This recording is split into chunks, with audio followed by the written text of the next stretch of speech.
So, today I wanted to talk to you all about a substance which has been in use for a very long time in the US and even longer in its countries of origin, which are mostly tropical countries like Thailand, Malaysia, Indonesia. The substance in question is kratom or kratom. And it has been used in many countries, ground into powder, taken as tea for both its stimulant and relaxant effects, sometimes taken daily as a sort of coffee energy drink. If you've even driven by a smoke shop lately, you are probably familiar with the name at the very least, as it's usually pressed up against the window in neon colors right next to THC or Delta 8, 9, or whatever number we're on, if recreational Mary Jane is still illegal in your state.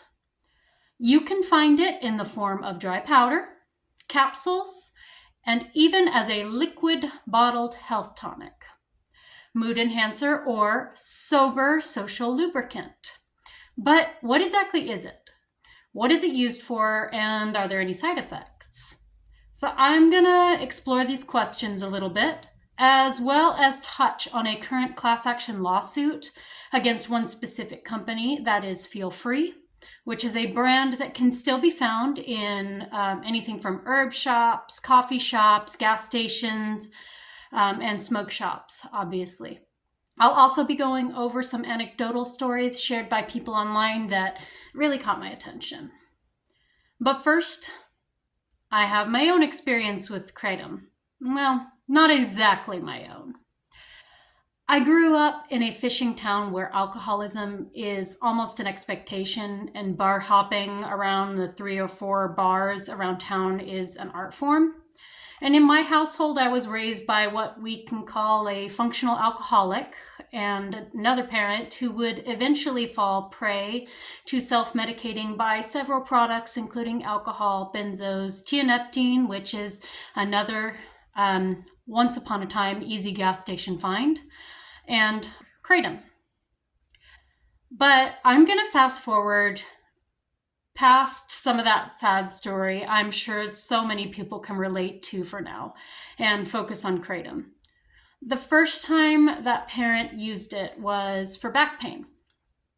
They had been in an accident, an automobile accident, trying to stay away from the self-medicating they had been doing with alcohol. And so they turned to a pain-relieving herb they found out about and could buy online.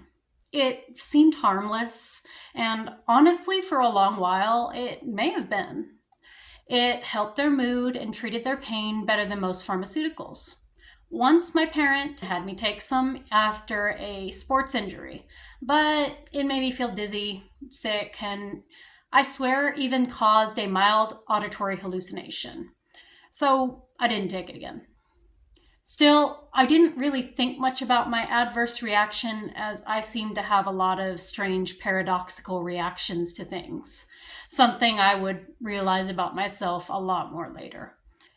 Years later, my parent was going through a terrible withdrawal to the aforementioned substance tianeptine, something I will also do a video of on a later date, although thankfully it is no longer available for purchase, so far as I know.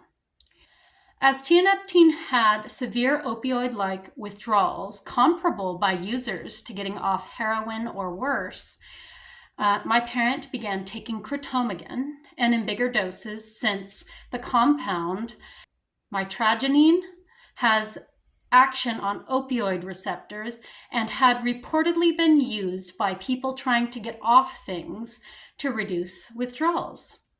It helped somewhat, and after a long, painful journey, they finally kicked tianeptine. This wasn't the end of my parents' struggle with addiction, as you might imagine, and they struggled for years with doctor-prescribed medications, and afterwards, yes, was still taking kratom. But when the kratom itself became a noticeable issue in and of itself was when they discovered Feel Free. It's a beautiful little blue bottle that was advertised as a kratom and kava health tonic with other adaptogenic herbs.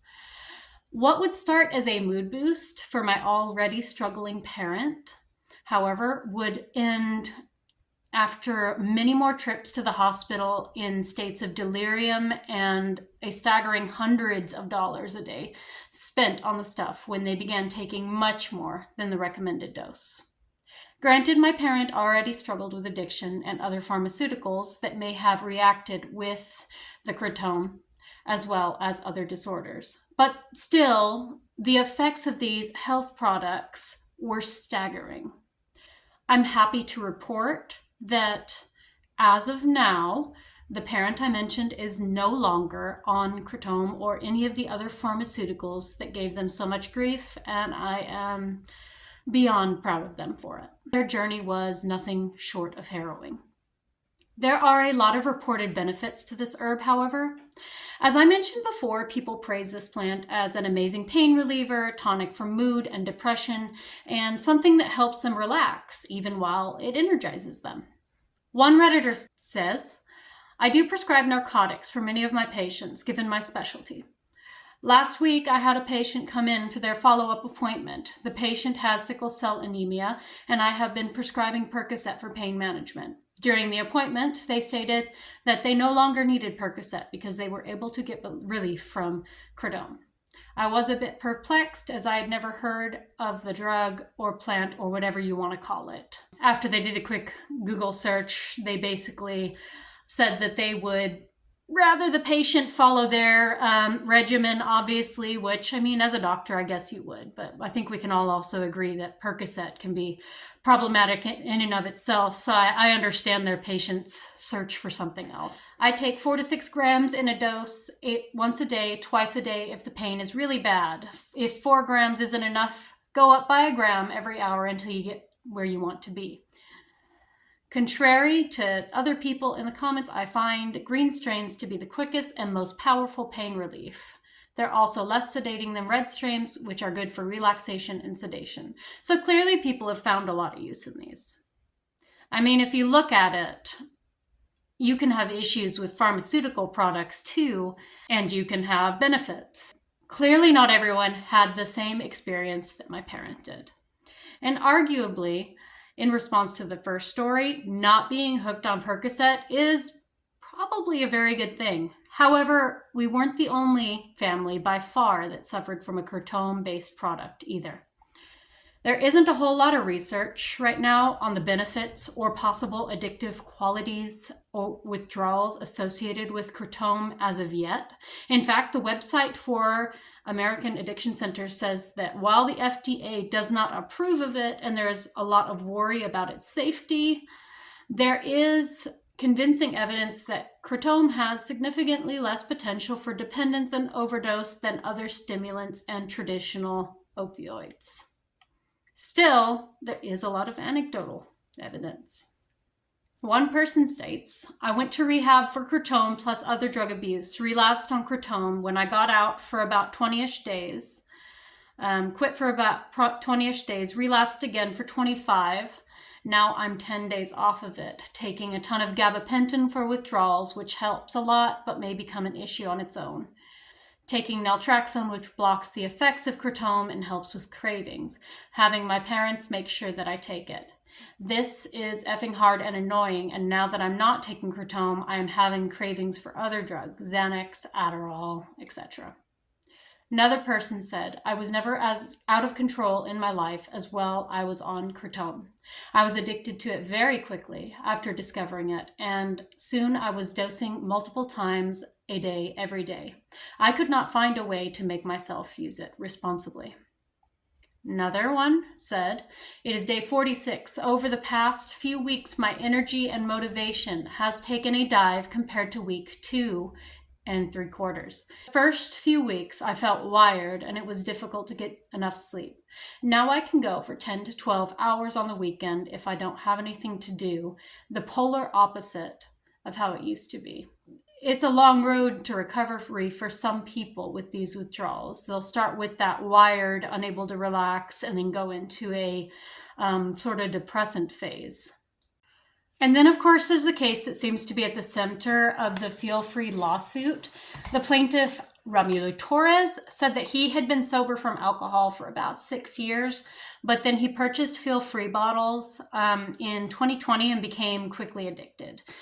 He got to the point where he was downing about 10 each day. And to deal with his addiction, he claims that he started drinking alcohol again just to get through the feel-free withdrawals. I want to be clear. When I talk about Kratom, or when I start talking about most of these things, it isn't because I want it to be illegal or because I think it's an inherently terrible substance.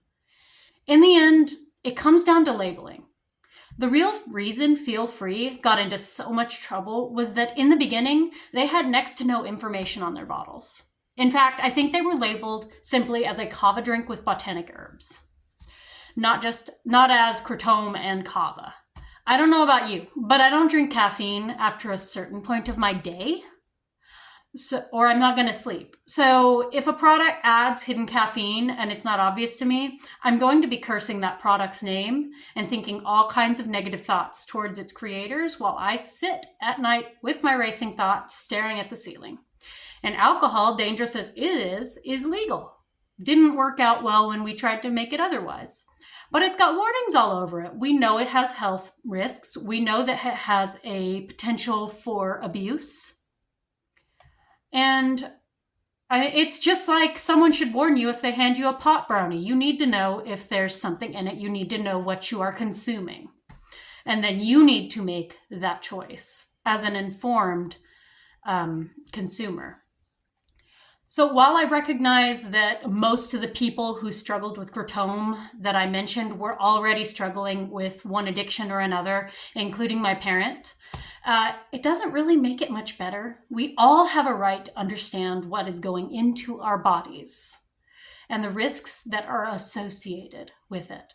That's why I wanted to make this video, and it's why I'm going to be making other such videos on similar subjects.